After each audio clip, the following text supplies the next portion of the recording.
Hello and welcome to Become the Teapot. I'm Iain. And so am I. See, there I was in my office. Another lousy night's sleep and a full day of recording ahead of me.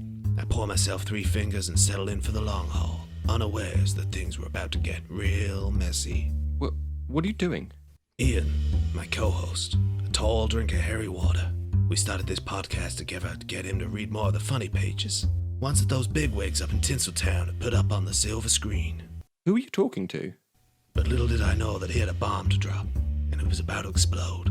Right in my face. Right. Well, look, I know we're meant to be doing Sin City this week, but I've actually already read it, and so I thought that we... And just like that, the format goes up in smoke. My head spins with the options. Kill Iain? No, that won't help. Maybe we could shake up the formula. But how? Anyway, I've invited a guest on to add an extra perspective.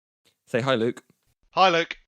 And just like that, we're out of the fire and boarding a one-way flight to Podcast City. Population 3. So buckle your seatbelts and get ready for another episode. A big, damn episode. Let's just get on with it, shall we?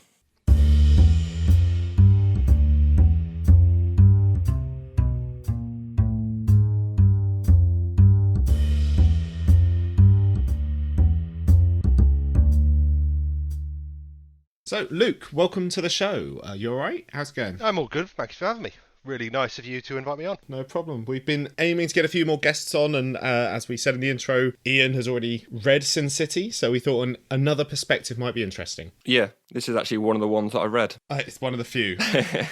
So, just to find out where you're coming from, let's start with the usual questions. What is your familiarity with comic books and comic book related properties? I would say probably if we take you two as the standard, I'm probably somewhere in the middle, especially on the comic book side of stuff. For example, I've not watched all the Marvel films. I've watched a lot of them, but my comic book, especially with Western kind of comic books, has always been somewhat more pop in every now and again. I'll have a lot of knowledge about certain stuff. I've read a lot of certain stuff, but it's not like my main passion or anything along those lines. And sadly, I'm one of those that ended up reading a lot more manga than has actually read a lot more comics, which is standard. That's fair enough. Well, that was like Hayley as well when she was on the show, is a lot more manga oriented. And I think a lot of people are nowadays, which is a good job we're getting you in for the Sin City episode, which obviously is very manga inspired. Yeah, I was thinking about it a long time ago, why that was always the case. And basically it came through cartoon shows and anime that was on TV when we were younger. And also the fact that as I got older, it was a lot easier to find free rips of manga than it was finding comics. Didn't have to download manga, you just found it on websites. It was great. So, do you remember what your first interaction with comic book property was? Yes, it was Asterix and Obelix. Thank you for saying this. Yes, no, that's a good one, because when John was on the show, we both realised we forgot to mention both this and Tintin as 2 comic books we used to read when we were young. But yeah, so Asterix and Obelix, what was your experience there? At a very young age, probably about... This was when I was still in Nottingham, so I was probably about 6 or 7. Got one of the omnibuses, which had about 4 or 5 of the normal comics all combined into it. And me and my nan would sit there and she would read the comics to me. Yeah. I read all through those. As you say, read a lot of Tintin when we were younger as well. I think the Beano and the stuff remembered. And as I've got older, I've read more comics and manga and gone from there. But honestly, Asterix and Obelix are excellent. They're such good comics. They really are. You can revisit those now and they're just as good as they always have been. Yeah, for me it was always... we used to take ferry trips over to France quite a lot. Obviously, we're being on the south coast here. And every time in the ferry gift shop, they would always be selling Asterix and Obelix comic books. So I'd always get bought one on a trip over. And that's just, one of my earliest memories is the same thing, is sitting there and reading it with my dad on a boat. There's something very accessible about that. Very European style of comic book for our British sensibilities. Oh, yeah, I think, to be honest, our sense of humour and things actually is relatively European. Like, I never listened to any, translated German stuff. They've got the same dry wit. The old joke of, Germans don't have a sense of humour is boring and trite, to be honest. They're basically the same sense of humour as us. Yeah, just in German and not everything translates. Exactly. Luke, I don't suppose you can remember the first sort of mainstream comic that you read? God, the first mainstream comic. Thinking more sort of Marvel or DC type stuff. Superhero things. Yeah, actually, I think so. This was school and stuff like that. I read an awful lot of the Justice League stuff that was being put in libraries at the time, collections like that. I vaguely remember one story in which Atlantis came back and basically beat up all the Justice Leagues. I'm trying to figure out whose run that was, but I can't remember. Read a lot of that, a lot of the Star Wars comics, especially with the stuff that was done prior to the prequels, the basic everything that sprung out of the prequel stuff that happened during that period of time as well. Yeah. But this was all like early 2000s stuff like that. Yeah, so you'd have been early teens. Exactly, yeah. Okay, cool. Yeah. So what was the last comic book you read? Well, that wasn't for this show. So, much like you, I have been following and reading up Dawn of X stuff at the moment, which is very good on the whole. I've also read the first 3 volumes of the Warhammer Marvel one that was done recently, the Marnius Calgar stuff. Is that Kieron Gillen? Who is doing that? Yes, it is Kieron Gillen. Excellent. And I would say that anyone who has even the remotest interest in Warhammer will like those comics. Heck, they make Papa Smurf an interesting character, which is an achievement, to be honest. Yeah. The very first page of them is a slow motion of a bolter killing a cultist with the description of how the bolter is not a machine gun, instead fires mini rockets that are fired out of it and then turn into rockets as they fire. So is it clear that Gillen was like, this was a somewhat more of a passion project than I've been told to do something by Marvel. I'm going to get it done. Yeah. Well, I think Kieron Gillen has almost reached that stage in his career where his name is quite synonymous with quality and he can pick and choose his projects now. So I would struggle to think that they would have got him to do this if he didn't want to. You know, it's just because they got the rights to it. I mean, he did Star Wars, he did Dr. Aphra and Darth Vader. And obviously he's done a load of Marvel properties, most recently The Eternals. But yeah, I mean, excellent writer. So I might even check that out myself, and I'm not that big a fan of Warhammer, I'll be honest. I like it well enough, but I know nothing about it. Yeah, so remember you saying you've got Ultimate recently, haven't you? Yeah, I got the Unlimited app, Yeah, so Unlimited, not Ultimate. The first... They killed that line off, the Ultimate line. It's dead now. Yes, I remember reading those. They were certainly interesting. There was some good stuff there. You know, they brought back Miles and a few other things. Thor's hammer. So... do you have, so you're reading on that, I mean, in terms of your favourites, do you have any favourite comic book runs or characters, you know, whether that's through the films, whether through the comic books, and it doesn't have to be just what you're reading at the moment, but what you've read in the past? I've always quite enjoyed the X-Men line, especially the 80s. The 80s X-Men stuff was always good, really good. But to be honest, my favourite run of any comic ever is Fullmetal Alchemist. Right. All the way through. Both that and the Brotherhood remake TV show. Yeah. I think that is almost perfect for adventure style, what in manga terms would be shonen. Yeah. I think it's perfect. Anyone should read it. I think it's excellent. Yeah. I've watched it, I haven't read it, but I liked that it wasn't perpetually ongoing like, say, One Piece or something like that. It had a complete arc to it, a story that it wanted to tell, and okay, it was quite a long story, but it did have a beginning, a middle, and end, a conclusion, even if there were those little divergences into little what felt like standalone stories at the time, but they brought a lot of those back in. Yeah, no, I think it is a very good example of what the genre can do. Yeah, and with a lot of the characters, they had like the hero's journey all the way through, with nice little twists and turns here and there. I love that comic so much. And then, of course, there's some absolutely heartbreaking moments in it as well. And that's the true test, is if it can actually make you feel something. And it's to the point where it's become a meme about the emotional impact of certain scenes. I won't spoil it in case Iain wants to go and watch it. But yeah, it's had a knock-on effect on a lot of people. And making you care enough about essentially cartoon characters to do that is always impressive. Certainly, yeah. Yeah. I'll be honest, I have no idea what we're talking about.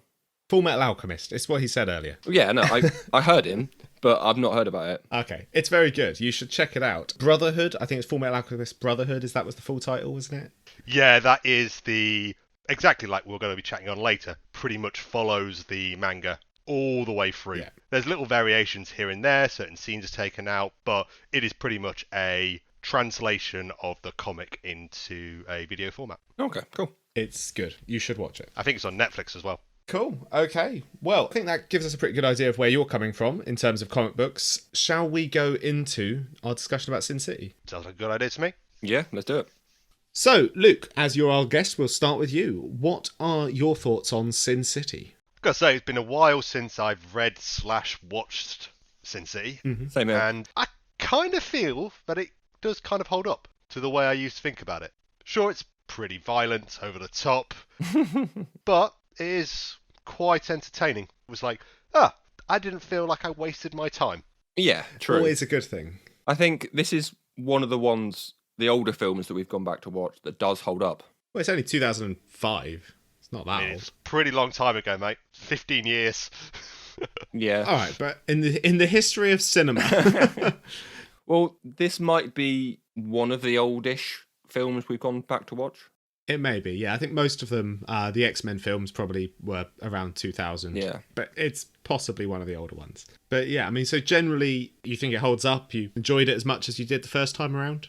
I wouldn't go that far because I'm not 15 anymore. But I felt that for a print-to-screen adaptation, I thought it was actually one of the better ones I've ever watched. Yeah. For actually just transporting something from one medium to another. Yeah, I would say it's pretty much a straight adaptation of the comics. Going back to other ones that we've done in the past, I would say it's probably the better one. I mean, other sort of straight to film adaptations that we've done, Scott Pilgrim, V for Vendetta, and potentially Walking Dead. Yeah, each of those had a few additions or omissions or changes. I mean, so did this. There were things that were left out of Sin City, the film. Oh, yeah. But yeah, this is probably the most faithful adaptation, I would say, in terms of things that we've covered so far. Maybe only second to Persepolis. I think you're probably right. It is one of the most faithful adaptations in terms of the style and content. Although a lot of the hard-boiled dialogue was cut down considerably for the film to just condense things, to streamline things, Yeah. make the stories a little bit tighter, which I think was especially needed for an anthology like this. Is each of those three stories just needs to be a little bit punchier, which I think, you know, they do well in the film. Yeah, I agree with that definitely. Which order did you guys read or watch them? So I read 1, 3, and 4, and then watched the film. Yeah, I did it the same way. I read 1 and 3, watched the film, then read 4 this morning. Okay. But I've read and watched all. I think we've all read and watched all of these before, so we're all familiar with the source material. And what I would say is, I used to really love this film. Like you say, when I was 15, this was the coolest thing ever. I was a big Pulp Fiction fan already, and this was kind of like Pulp Fiction with extra levels of noir and grittiness tacked on, and a bit of extra violence. I have to say, I haven't watched this for a while. Going back to it, I still enjoyed it, but I enjoyed it a lot less than I remember. You know, if back in the day this would have been a 5 out of 5, you know, brilliant, perfect film. For me nowadays, I think it's still good, but there's a lot more things in it that I find questionable. Oh. A lot more things I feel a bit more awkward about, and I can't just be like, yeah, because I like you say, I'm no longer 15 and I'm no longer fueled by testosterone and puberty. And I think that is really the thing.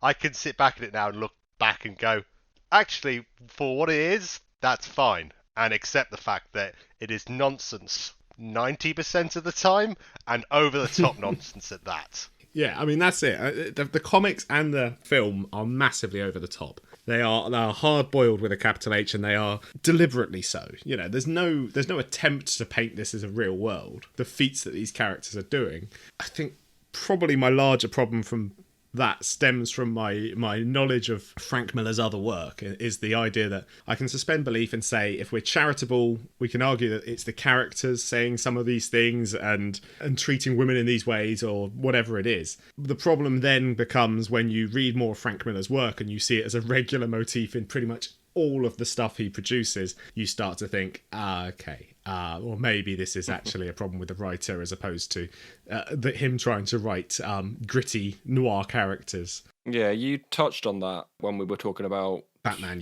Year One. Yeah, his portrayal of Selena Kyle. Yes. Which in this, you know, all the females in this are pretty much prostitutes. Yeah, either prostitutes, exotic dancers, or the occasional waitress who still spends the vast majority of her time in the comic book or on screen in a state of undress. Yeah. I don't think there's a character, you know, a female character in this comic book who remains dressed for the entirety of her time in the comic. Yeah, I think the only one who isn't like that is Marv's mum. Yes, who doesn't make it into the film. That's one of the few omissions that I think is actually a negative for the film. I think a lot of the stuff that Robert Rodriguez did in the paring back of certain storylines, I think it really works. I think it makes everything a bit more punchy and it tempers some of those excesses that Frank Miller is known for. Oh, yeah. It cuts out some of the words that perhaps we don't want to dwell on. I mean, I think within the first comic I was reading it, and by the third or fourth time Marv had called someone a faggot or a retard, I was like, right, well, okay, maybe we should. Yeah. But I think for the film to cut Marv's mum, considering how important she is at the end of the film, you know, in terms of getting him to sign that confession, she is ultimately the reason why he will do that. He's a culminating factor in the film. So to cut her out earlier in the film sort of removes some of the build-up for that. It comes out of nowhere in his segment of the story, I felt. But that's one of the very few missteps I'd say the film makes in its omissions. Yeah, that's something that when I was reading that book and it got to that part about his mum and he had to go find his gun, I thought, is this something that I've forgotten about? Is this in the film? And I had to wait until I watched the film. I was like, no, I completely cut it. I think they do say his mum, or they mention his mum, but she's not in the film. She's the reason why he signs the confession, because they threatened to kill her. But until that point, he hadn't even mentioned his mum. Yeah, it's a small thing, bang at the end when they're trying to get him to sign the confession, isn't it? Yeah. Before he breaks the lawyer's arms. Yeah, exactly. So I felt that was one of the few missteps. I think... So I couldn't test this thing, right? So I own 2 copies of this film. I own a standard DVD and I also own the collector's edition, which is recut and extended. That said, my laptop broke last week, so I couldn't watch either version of that, so I had to pay for it again on Amazon Prime. Yeah. So I had to pay £3.50 for this last night, which was very annoying. I have a DVD, but I had to go hunting for it, and I was like, it's not anywhere. I have to pay that £3.50. Yeah. Yeah, it's really very annoying, but because I've got it right to hand here, but I just can't watch it on anything I own, because all of my consoles are in the loft, and my laptop's broken. Anyway... I couldn't watch the extended edition, but I think, and don't quote me on this, I think there are those additions in that version. I think they do have Marv's mum in that and a couple of other bits that have been cut. Yeah, because there was one other bit that they changed that I picked up and I didn't particularly like, and that was Bob picking up Hartigan after he gets out of jail.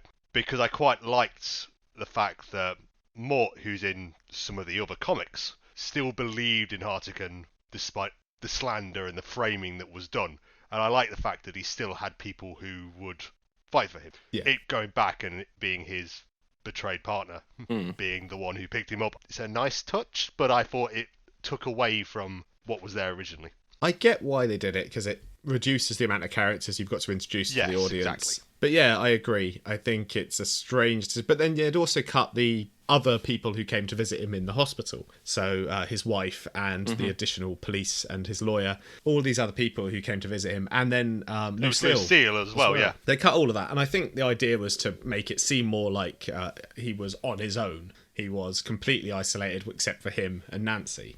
Whereas the comic shows that there are still some good cops out there who are willing to support him. There's a lawyer who is willing to help him. But yeah, they obviously didn't want any of that in the film. And whether that's just for streamlining it and making everything a bit quicker, or if they wanted to actually show that he was completely alone, I don't know. But I think that was the intent. But I agree, it was a bit jarring to see Bob picking him up at his release and him not just immediately punching him. Yeah, I kind of feel that when you read the comics, it feels like one world. You've got the overlapping characters, overlapping story arcs, but the film is very much like 3 portions. Yeah, although there are still crossover elements. You know, when Marv goes into the bar at the beginning, he sees Dwight there, and Dwight narrates about him, which is one of the few times, I think the only time, in fact, where it cuts out of the lead character's head for someone else to narrate. Yeah. Yeah, and I think you see Marv at the bar during Hartigan's story as well. So you do see those crossovers, but they're less played upon. There's less the same characters cropping up in each story. Yeah. You see Kevin at the end as well on the farm. Mm-hmm. Yeah, that bit when Hartigan goes into the bar, you've got both Marv and it's Jackie Boy as well, actually. Oh, really? Yeah, it's Del Toro. Both sat there, of course, ogling out Nancy as she's dancing. Because you're right, in the comics, everything's intertwined. Because even with the comics we haven't read for the show, everything's still all intertwined. Even the side character I mentioned earlier, Mort, who picks him up, he's in one of the others. I think he's in A Dame to Die For, the second one as it is. He's involved in that one as well. So there's always these big connected world, but the film isn't quite as in your face about Yeah. that as the comic. Well, that's partially as well because of the way it was published, obviously, as individual issues. Rather than being made all at one go, it was made over a period of time. So a comic book writer can, like we see all the time, grab a character that they've used before and introduce them into this story in order to flesh out that world and make it seem more connected. It's easy to do with comic books because unless you kill a character off, or even if you do kill a character off and set the story before that, you can use the same characters over and over again. Whereas a film within a 2-hour time frame, you can't introduce every single character you want to introduce, and you can't have them cross over in all the same ways because it would detract from the main storyline you're trying to tell. Something that I did like about the film is that they put it in chronological order. So you start when you've got Nancy as a child, and then it goes through each of the stories. So you kind of watch it as if it's going through the right time. No, you don't. Yeah. No, Hartigan's story is set before Marv's, because Marv is in the bar at the end. Marv's alive. Yeah, that was my point. So I feel like it was in the chronological order, but then when you get to Hartigan's bit at the end and you see Marv at the bar, you kind of think, well, he's already had a story. It's hard to do 3 stories intertwined and not sort of cut between each story throughout the whole film. Yeah, no, I mean, it does the Pulp Fiction thing. The stories aren't in a chronological order, but it tells one story, it tells a second story, it tells a third story, and there's a bit of crossover between the 3. I think it does a good job, but that's the same thing it does in the comics, and I think that's partially why they didn't do 1, 2, and 3 in the comic books, because it would have been 2 stories about Dwight in a row. Yeah. So I think that works better to do 1, 3, and 4, especially when you consider the second film and how good that was. I might be getting this wrong, but Josh Hartnett's character at the start, is he Dwight? No. Because I know it says that Dwight changed his face. Yeah. Is that explained in the second film? The second comic. It is. So Josh Brolin. Josh Brolin. Right, okay. Yeah, in the second film, Josh Brolin becomes Dwight, or is Dwight. Got you. But yeah, no, that is another character who I believe was created actually as a showcase of the technology. They created this short film that they made, which was that beginning scene, so that they could go and show it to producers and say, look, this is what we want to do, this sort of style. So they wrote this, they directed it, and they went and showed it to people. And then it made it in as a sort of precursor to the rest of the film, and then they created the tag at the end with Blue Eyes getting killed. Oh, that's interesting. I did like the little book ending of the stories. It was just a nice touch, to be honest. It didn't add a huge amount or anything, but it was just open and close with the same character showing up. Yeah, it adds to the anthology feel of the thing. Gives it a bit of a bookend, like you say, bookend. It's a framing structure and just puts the world in perspective within a very short time frame. I think if you'd not included that and people had just watched a 45-minute story of Marv and then he dies at the end, and then it goes on to a story about something completely different, people would be perhaps a bit less receptive to that. It'd be a bit more confused. Whereas having a very short story that's 5 minutes and then going straight into a completely different story, it already sets you up to say, okay, this is going to be an anthology. This is going to be multiple people. Yeah. Here's a bunch of short stories. Yeah, essentially. So, I mean, was there anything about the films and the comic book, for that matter, that you didn't like? So what did you guys think of the casting in general? Okay, I think it's a very stacked cast. I think not everyone is the strongest actor, but I do think that what the actors did is really play up those noir aspects. So I think there's some parts where I'm struggling to think if someone's just giving a really strange line reading or if they are just really hamming it up. You literally took the words out of my notes, I guess. Yeah, hamming up is the term that I put. You don't know if they are just these actors hamming up the lines or it's part of the world. But I think with that, when it blends together, it works really well. Yeah, no, I agree. I mean, Benicio del Toro is by far having the most fun with his character. Oh, he is loving it, Yeah. isn't he? And I love every moment he's on screen. He is the best character in this thing and absolutely insane, quite frankly. And then there are other people in it, as I say, we've talked about this in our Fantastic Four episode, that Jessica Alba, not the strongest actor necessarily. And it can be difficult especially with very stylized prose like this, very over the top readings, is you need someone who's going to deliver that with enthusiasm, with a bit of conviction. She seems almost a bit too squeaky. Yeah. Also was perfectly done, I thought. Elijah Wood. Jesus Christ, that man is creepy. He is a weird blend of Harry Potter and Charlie Brown. Oh, it's perfect. I don't think they could have found anyone to do that and just be that creepy throughout the whole thing. without saying a word. Yeah.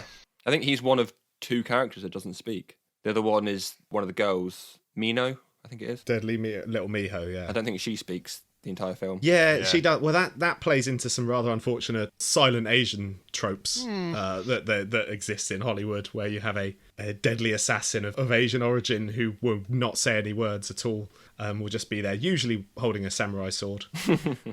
So yeah, that does play into certain tropes that already exist, unfortunately. And Much like random Irish terrorists.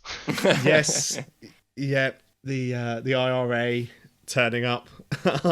Again, very unfortunate, and again showing, I think, some of Frank Miller's sensibilities. I think it's a shame, because I really like early Frank Miller. You know, I like his work on Daredevil, Batman Year One, but even both of those things, as we discussed before, include prostitutes as about their only central female protagonists or characters in general. And especially around the time of Sin City is where we start to see that really start to take off, and going into Frank's more unpalatable traits coming to the foreground. And a lot of it through a 2021 perspective does come across as misogynism, homophobia, disableism, you know, the big 3. Oh, yeah. A lot of that in here. And you'll notice that there is a very strong trend amongst his protagonists to be white males of a certain age. So I'm glad the film did temper a lot of those more extreme tendencies. But as I said before, reading Frank Miller, by the time you get to things like Holy Terror, which is abhorrently Islamophobic. Oh, lovely. You know, I think you have to start reassessing that writer's works from a different context. I think you've got to start looking at him and going, oh, actually, it's not the characters that are saying these things, it is the author. He wrote All-Star Batman and Robin, where that was the famous panel of Batman calling Robin a retard. And it's one thing for Marv to say it, it's another thing for Batman to be saying it. Yeah. And at that point, it just becomes about the author. Yeah, and even in the context that you could give him the leeway, as you say, at some point there's just no redeeming factors.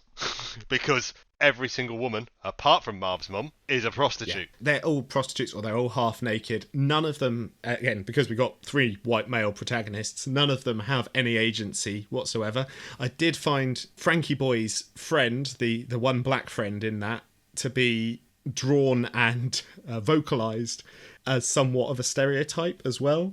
There were very few black characters in the comic, and that was one of them, and very much the stereotype played up. The one Asian character. The one Asian character. As we've exactly, mentioned. the silent assassin type. It plays into all of those tropes, and if you're being kind, you can call them tropes. Yes. And you can say he's playing with the genre on which he's working, the sort of noir field. But if you're not being kind, and as I see, the more it crops up in all of his other works and all of these other genres, is when you have to start thinking, actually, maybe we should reassess that. Yeah, you do get the feeling he is a bit of a dick.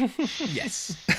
Absolutely. I mean, that said, right, action scenes in the comic book were excellent. Mm-hmm. They're fluid. You know, you've got real sense of movement to these things. They flow from panel to panel. He gives them space on the page to breathe, and he doesn't bog them down with dialogue. You know, he saves the dialogue for the scenes where a character is walking or driving. A lot of the writing is condensed onto one page so that he can just let that action flow. That is what Frank Miller does really well. And that's what we've seen with previous works, Batman and Daredevil. Yeah, every fight scene is brilliant, I would say. But equally, they are horrendously hyper-violent. Yeah. But that is where you can go, this is what he's going for here. This is what he's playing up. And it works perfectly. Absolutely. He's drawing from... One of the big inspirations for him was manga, but a sort of westernized manga with a film noir sensibility. So in a lot of manga, you have very over-the-top stylized violence. And that's what you have here, but set in a very gritty film noir world. So the combination of those two things creates this massively over-the-top, massively over-stylized, but very fun action. Mm-hmm. Yes, and everything has so much weight behind it. Everything looks brutal, heavy. It was actually, in a weird way, one of my problems with Bruce Willis, that he just didn't feel big enough for Hartigan's character. It just there wasn't the weight behind it, which, considering the background, of course, of Bruce Willis and acting, felt really off to me. I get what you're saying. Yeah, I was going to say this is probably the last good Bruce Willis performance I remember. Oh, it's still good. I just felt that first scene when I saw him, it's like, he's just not big enough. Yeah. He's not imposing, is No. he? But then all three characters in the comic book are these really big, overly over-the-top imposing guys who can throw everyone else around. Exactly. You know, Clive Owen isn't a big fella either. I felt he sold it better, though, because unlike the other two, Dwight comes across a bit more of a psychopath Yeah. than even Marv. It's just the silence behind the whole thing. Yeah. He's got a stillness to him. You know, he's not as frantic and as violent. You know, in actual fact, he doesn't really do anything that violent. He holds a razor blade to Jackie Boy's eye, and then he shoots a few people later on. You know, he doesn't do anything like the other two, which is particularly hyper gory, hyper cutting people's hands off and their balls off and things like that. I mean, the Irish lad hanging from the T-Rex would disagree, but... That was Miho. No, I thought he did it in that one. He stabbed him, but Miho's the yeah. one. He said, make sure you kept one alive, and Miho pointed, because she didn't say anything. So talking about the characters then, that actually falls into one of my questions that I was going to ask you guys about your favourite character in the film and or book. Because in the film, I thought it was Bruce Willis, but then going back to watching it yesterday, I think it's Dwight. Dwight's section is certainly my favourite section. It seems to be the most fun. My favourite character is Jackie Boy, just because Benicio is having the time of his life. That is, yeah, he is really, really enjoying that. But would you say your favourite character is the same in the film and in the book? Because I think my favourite book character is Marv, Right. but film, it's Dwight. I probably would. But yeah, no, I like Dwight, because obviously I like... when I read it, I haven't read it in a long time, A Dame to Kill For as well. So yeah, I probably would say that's still my favourite. But there's a certain thing where, with these stories, I do feel like you could almost pick up a character and pop them in another story and then just swap them round, and you wouldn't really lose that much. If you mash them together, the Yeah. flavour's not going to change too much, is it? So to No, speak. it's mixing vanilla with Madagascan vanilla. You're not going to notice it that much once it's all splurged together. Yeah, this mash is made of different potatoes, but if you put it together, it's still mash. All of the characters are the same kind of hard-boiled grittiness. So I struggle to think of a favourite really in that. And that's why I think the villains stand out a bit more than the heroes. Yes. Especially with the Kennedys. Oh, wait, sorry. Rorax. Yeah. Luke, how about your favourite character in film and or book? My favourite bit for the film was every time Benicio del Toro opened his mouth. Even the bit in the car afterwards where it felt like a personal attack on me, like saying about you never quit smoking. Because when the chips are down, you'll always want a cigarette. And I'm like, yeah. Well, that's the bit where Quentin Tarantino, you'll see at the beginning, he is a guest director on this film. That is the segment of the film that he directed, where Jackie Boy is talking in the car and his neck is flopping around. That makes so much sense. Yeah. There's a couple of things. You see, the camera moves around a lot more. There's a lot more cuts than there are rather than just solid frames. The colour is constantly changing because you've got those signs. But also, it's the one time in the film where any of the characters, and it doesn't happen in the comic book, they narrate their thoughts out loud. So the internal monologue that's usually running, he's just sitting in the car saying it out loud. And that doesn't happen, as I say, it doesn't happen in the comic, doesn't happen in the rest of the film. And I think having a guest director is a really interesting thing in a film like this, to see if you can tell where that guest director is coming in, where they are jumping in and saying, let me have a bit of fun. Yeah, I did pick up on that, actually. And I think, well, my take on that is the fact that when you've got this voiceover and they're talking about themselves, it's a voiceover. But in the car scene, I think it's because Dwight is creating this whole conversation with a dead character. So because it's all in his head, we see him talking rather than a voiceover. Perhaps. I mean, but in the comic book, we have the conversation between the two. Yeah. But the voiceover is still presented as a voiceover. The internal monologue is still presented as an internal monologue. The film goes out of its way to have him read that aloud. And I think that may be director's intent or director's influence on it, as opposed to the rest of the film, which was obviously shot by Robert Rodriguez and Frank Miller. Yeah, I'd agree with you on that one. Would you say that the humour translates from the comic to the film? Because I would say that there is humour parts of it that I forgot about, to be honest. And I think the book has more of those parts than the film. Yeah, there's a lot in the comic. There's a lot of absurdist humor just thrown in every now and again, like the overly wordy thugs. The security guard is in the room with Hannigan and Lucia while she's talking through, and he's just going, "I hate my life. Why did I bother having kids?" Yeah. All that Well, kind of that stuff. bit starts funny and then it ends quite sad because it starts off with him saying, "I hate this job. I don't get paid enough," all this sort of stuff, and then it ends with him saying that my life has no meaning. And I'm like, oh, that poor guard. I know what you mean. There's a lot more, but there's a lot more of everything in the comic books. You know, they did cut out quite a lot of the dialogue, and the internal monologues were cut down a lot for the film. I do think that where they've kept the dialogue or the humour in the film, they've retained the same sense, but they've just cut down a lot of that because you can't include all of that. So you still got the overly wordy thugs, but one of which I think is Nick Offerman, which I was a bit surprised by. But you still got the overly wordy thugs, but they are just a lot less present. You get glimpses of them and you overhear bits of their conversation as opposed to it being front and centre of the panel. And actually, I think some of that works a lot better. The bit where they go into the room to find the cut noose and he says, I can only express confusion and concern or something like that. And then in the comic book, there's another line after that. And it's not as funny as the first line. So the film, it cuts it out on the good line. You know, it goes in, says that line, brilliant, right, there's the cut. End it there. Yeah, because they also have the guy who gets the arrow through his chest,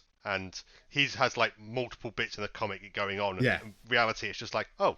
Yeah. Oh, would you look at that? The first reaction is the only bit that's funny in my eyes, and not the remaining bits of the joke before he gets himself headshotted by Miho. Well, exactly. I think the film does a good job of actually making some of those funny bits funnier. Admittedly, there are fewer of them, but I do feel like the comic has a tendency to beat those bits of humour over the head a little bit and saying, look, hey, isn't that funny? Hey, come on. Yeah, I don't really need a lot of humour in my gritty noir homage, to be honest. To be honest, the whole thing is pretty funny. Every time someone does something massively over the top and violent, it isn't realistic enough to be horrifying. And as such, it is amusing. Agreed, but I don't need them cracking jokes while they're doing it. Exactly, yeah. There's a couple of cool one-liners and there's a couple of bits that are so hard-boiled they immediately become hilarious. But, yeah, I agree with you. I don't quite need the comedy henchman as well. We've touched on bits that have been cut, but how about bits that have been put in then into the film? So there's when Goldie is killed, you see Kevin, where in the comic you don't. So you don't know who this character is. But in the film, it's pretty much like, well, he's right there. It's this guy. So I think you lose a little bit of mystery, I guess. Mystique? I guess. I mean, there's not much mystery there anyway. It's not like Marv is a great detective and he's trying to work out the murder mystery. He basically goes around, tortures 3 different people and they give him the answers. So I don't think it takes anything away to see Kevin earlier in the film. I suppose it was just to remove any confusion amongst the audience that maybe Marv did do this and he is confused. Yeah, I don't remember if, like, in the film he actually has... Because, of course, when he's fighting him the first time, he has the monologue about, oh, this guy's really quiet, he's really quick. He's clearly the guy who snuck into the room. I don't know can't remember if the film has that. Yeah. It does, It does still. Okay. But it is a little kind of, like, pointless because the character tells you straight up what he did. But I assume it was there just to, like you said, just to go, see this guy? Definitely killed her. Yeah, and there's the other additions are obviously the beginning and end segments, including the end segment, which has got I can't remember the actual character's name, but the one with blue eyes, Becky, who's played Becky, thank you, from the Gilmore Girls. Her getting killed. Obviously, in the comic, it's assumed she's killed in the alley with the rest of them. Oh yeah, I think she is shown as being shot during it as well. Whereas in the film, they obviously have her clipped by the bullet and ending up in hospital and killed, just to round things out with a story. I think that is a really nice touch. Just bringing it full circle with that gives it a nice sense of conclusion. Whereas if it had just ended on Bruce Willis shooting himself, it wouldn't have been quite as good an ending. Talking about the scene there where all the girls shoot down the entire mob, there's a little bit that they added when Dwight holds up the head of Jackie Boy and he has his mouth taped closed. He starts to talk in the film, and I think Dwight says, stop talking, or whatever. But that's not in the comic. It's a very, very small couple of seconds. I suppose they're trying to add humour, a bit of humour. add humour into the film. Yeah, I think there's little tweaks and little edits that actually make me... Well, I was going to say something that we usually save for the conclusion. So, actually, Iain, are you going to do Ian's egg hunt just before we go any further? To be honest, probably not, because there's not any eggs in this film. The whole film is an egg. It's the book. As Right. one of your legion of fans, I am shocked, appalled, and outraged by the lack of egg hunts in this. I have got a fun fact. All right, we'll be the judge of that. You know the name that Nancy uses to write to Hartigan, Yeah. Cordelia. that is taken from a Japanese manga series called Detective Conan, and the character is Cordelia Gray. Oh, okay. That's the reference. That's interesting. Because I thought the reference was, she said, oh, I'll write to you under the name Cordelia. It's a really cool detective I read. And I thought it was a reference to Nancy Drew, because obviously the character's name is Nancy. I never thought I about mean, that. it would make sense with Frank Miller knowing about Detective Conan because that's run for about 900 years. And he is a manga fanboy. I mean, you can basically everything he ever wrote, he decided to try and inflect some ninjas into it. You know, Wolverine, Daredevil, all of it. It's like, right, well, they have to have ninjas. So that wouldn't surprise me. But okay, well, if you're not going to do eggs, let's go round up our thoughts then, shall we? Because that's what I was going to say. Luke, which do you prefer? Do you prefer the film or the comic book? I prefer the comic book, Okay. I would say. Then that's probably more my preferences. I prefer a good book or a good comic to film in general. Okay. But I think, to be honest with this, either's just as good. You could lean either way. You could say this is better because a bit more story, but as you said, the conciseness of the actual film is really good. It's short, sharp, dumb fun. Yeah. Really, what more could you ask for? And Ian, what about you? Yeah, I would probably say the same, actually. I would say the book is a good sort of 4.5 out of 5. The film, maybe a 4 out of 5. Okay. So pretty damn close. I like that they've taken panels from the book and put them on screen. Yeah. You can literally pick up the book, pause the film, and find that point inside the book. I watch the films whilst holding the books. There's literally, the book is the script. Yeah. So I did often find the passages or the voiceovers inside the books, which I think is just fantastic. See, I will go to say I prefer the film to the comic book. Okay. Because, as I said before, I think it reins in some of Frank Miller's worst tendencies. And it also tightens up each of those stories just enough to give them a bit more focus. Although some of the omissions, as I say, Marv's mum, I felt that was missing. I felt that could have been included. But generally speaking, I feel that each of those stories is a little bit better for just being a little bit tighter and a little less misogynistic, homophobic and disabled. Just to be a bit nicer. And I loved the fact that everyone, almost bar none in terms of the cast, was taking it seriously at all and was absolutely having a ball with it. Like you say, it is good fun, enjoyable stuff. But yeah, I think I prefer the film to the comic book. If you had asked me when I first read these, when 15, I probably would have said something else. But on revisiting these things, I just feel there's certain things that don't sit right with me nowadays. To be fair, those things don't sit right with any well-adjusted human being, I think. So, like, I know it's fun, but I kind of hate it at the same time. Yeah, that is it. Because I can't deny that you thump through them. They're not long reads. You know, you can't deny that they are fun to read. But there's a lot of very questionable stuff in there. But you say you liked both. If you're going to recommend to someone that they read, would they watch them? You know, which order would you do it? Would you recommend both? What about that? I would say film. Okay. As I mentioned, I like the comics, but I like comics as a medium. It's easier for me to relax with a comic than sit down and watch a film, mainly because I can put a book down. I find it difficult to get back into a film once I paused it. Right. Everything you said also is probably easier to get into. For a lot of people, the art style will probably throw them off a little bit, and the film is, for all its faults, very stylized, very easy to look at, and very quick to follow through. Yeah, agreed. What about you, Ian? Yeah, I'd probably say watch the film first, then read the books, and potentially go back to the film. Because I'm not sure about you guys, but when I read the books, reading about Dwight, for example, I would hear Clive Owen's voice in my head, not out loud. So I would hear the characters that I've seen on screen as I'm going through the book, because they are so close and so entwined. But, you know, if people prefer to read, then the books. If people prefer to watch films, then the films. But I would try to convince someone who enjoyed the film to read the book. Right. See, I would recommend someone watch the film first. I agree with you both there. And then maybe read the comic book if they were a fan of the film. But personally, I would, in fact, I will at the end of the show, suggest that someone read something like Ed Brubaker's Criminal, for instance, over Sin City, which both exist within a similar wheelhouse for that sort of noir genre. But for me, Criminal is a better, less juvenile take on that genre. Juvenile's a good word for this, to be honest. Isn't it? Yeah. For me, that is the better version of that type of I story. think what's interesting about this film and these books is that if someone did watch the film first and they enjoyed Hartigan's part of the film, they could go away and read his story. Yeah. You don't have to read all 3 books. You know, you could pick out your favourite character or your favourite point of the film and then go to read it. Yeah, no, that's fair enough. Right, I think that's enough on Sin City. Luke, any other business? Nothing from me, my friend. Nothing from me at all. Ian? Just something I'd like to point out.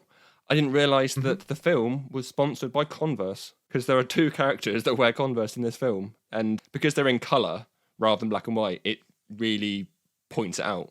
All the other characters have black shoes. Was it actually sponsored by No, Converse? I'm taking the piss. Because I know they sponsored iRobot. I remember that. Really? But both Kevin and Dwight, both wear Converse in this film, and they're yellow and red, so they just stand out. Well, good to know. Well, thank you. Thank you, Luke, for joining us in this episode of Become the Teapot, sponsored by Converse.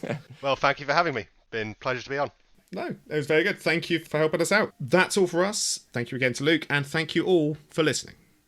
If you enjoyed Sin City and want to read more from Frank Miller, then why not check out the aforementioned Daredevil and Batman Year 1. If it's the noir genre you're interested in reading more of, then you should definitely pick up anything from Ed Brubaker's Criminal series, Pulp, or the often recommended The Fade Out. As always, you can get in touch about this or other episodes on becometheteapot@hotmail.com or tweet us at becometheteapod. You can also find us on YouTube, Facebook, Instagram, and don't forget to subscribe on your preferred listening platform. Next episode, we're going from something that slavishly follows the source material to something that has only taken a cursory glance at it while travelling 100 miles an hour in the opposite direction. Next episode, we'll be watching 2017's Logan and seeing what inspiration, if any, it takes from Old Man Logan by Mark Millar. Ciao.